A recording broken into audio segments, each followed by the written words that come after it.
In prison, there's this technique called fishing. You're not really fishing for fish, you're fishing for ramen noodles, tobacco, stuff like that. Inmates like to make their fishing line out of bed sheets. Rip a little piece off, tie it to the next one. Rip a little piece off, tie it to the next one. And at the end of these bed sheet fishing lines, they make a little container, usually out of an envelope, something that can easily slide through the next person's cell door underneath of it. Get some momentum with that rope, toss it down the block, and there you have it, fishing line. A lot of these guys took these skills to the streets. They learned how to catch some real fish. Very quick video that reminded me of all this fishing and these guys leaving prison to take their fishing abilities onto the streets, where they're supposed to be catching real fish and teaching everyone around them how to catch these real fish so they can survive in the wild. But that's not the case. These guys took their skills to another level.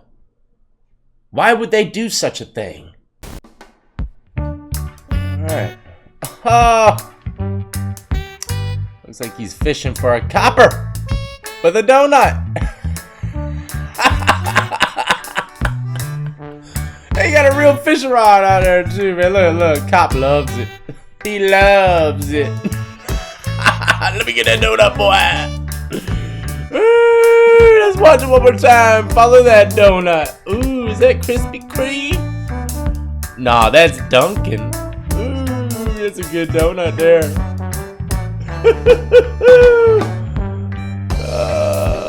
At Anthony dot, I don't know how to pronounce that. Fishing for a cap of the donut.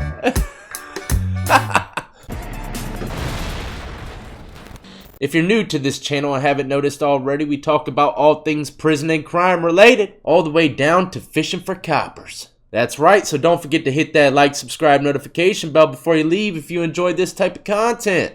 Now the next clip reminded me of a type of inmate. If you do some years in lockup, you're guaranteed to see this type of inmate walk across your path. He might even come into your cell, and it might be the biggest nightmare of your life. Everyone knows you got a cell that's the size of a bathroom, smaller in some places. So you try to keep the clutter down to a minimum. Well, just like out here in the streets, there's these type of individuals that are definitely in prison and jail as well. Hoarders. Hoarders. Why do you need to keep 30 handbooks? That explains the rules of the facility. Why do you need 30? I don't even have one. Why do you have 30 of them? In pristine shape, too. Look like they just came out the factory. 12 state-issued deodorants, 3 pairs of state-issued boots. Anything that the state gives them or they purchase, they keep forever. Well, there you have it. At MLevere91. He filmed this skeptical. What the hell is at the very top of that? Is that a damn panther? Wait, hold on, let's pause this.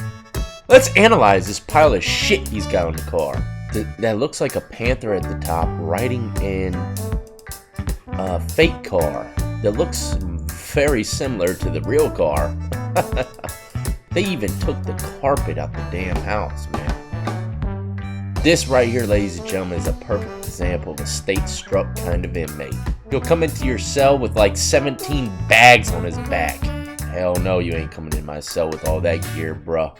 Like I said, there's inmates like that car. They literally have more shit than I've ever seen in my life. They got more shit than me on the streets. And all y'all cats that have been locked up know exactly what I'm talking about. Those guys that coming in with 6, 7 bags on their back, like 2 containers. What the hell? You see him from a distance, you're like, damn, he's probably got a lot of food. He gets closer. It's always like this, too.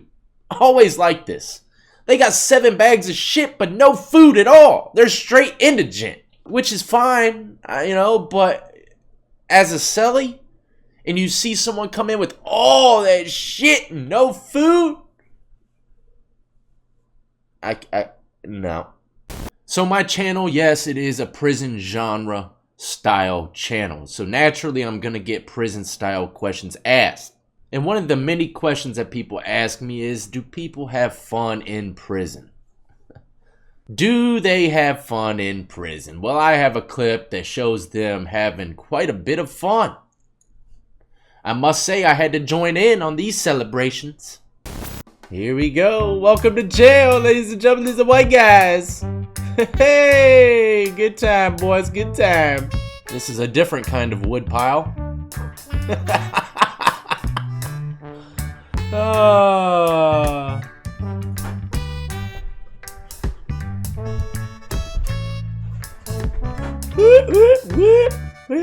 Hey, get it. Oh, Chattanooga train smoke.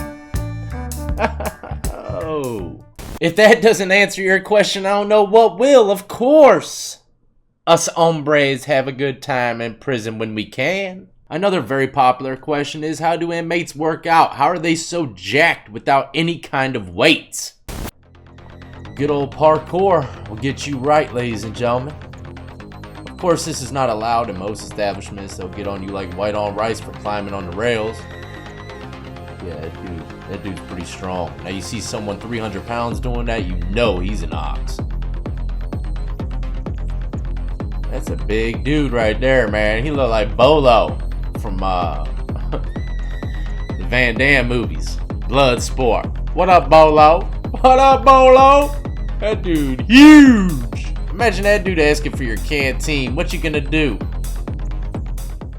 But in all seriousness, to answer that question, there's two types of workouts in lockup. There's jail workouts and there's prison workouts. Usually in prison you get weights in a lot of establishments, but in some you don't. Almost every single jail, the only kind of workouts you have is stuff like you just seen, the parkour type of stuff. Climbing those rails, doing pull-ups off of them or off of the stairs, doing dips, just body weight workouts. How do these guys get so big off of just body weight workouts and nasty ass state trays? Because in most jails you don't get tuna and all the good stuff that you get in prison. To answer your question how these guys are getting so big in lockup without weights, it's usually genetic.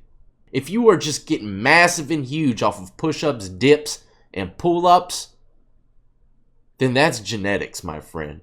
You know, you can only get but so big doing that type of shit. It's when you get to prison, when you start bench pressing, doing squats and all that good stuff, that's when inmates really start to look like G.I. Joes. But those guys in jail who came in all frail, started doing a couple sets of push-ups and dips and blew up like Superman, those guys, it's all genetics. They've had it the whole time. They just gotta waken it up. Me walking towards the guards to check in, hoping they don't recognize me after all the cucina pics I sent.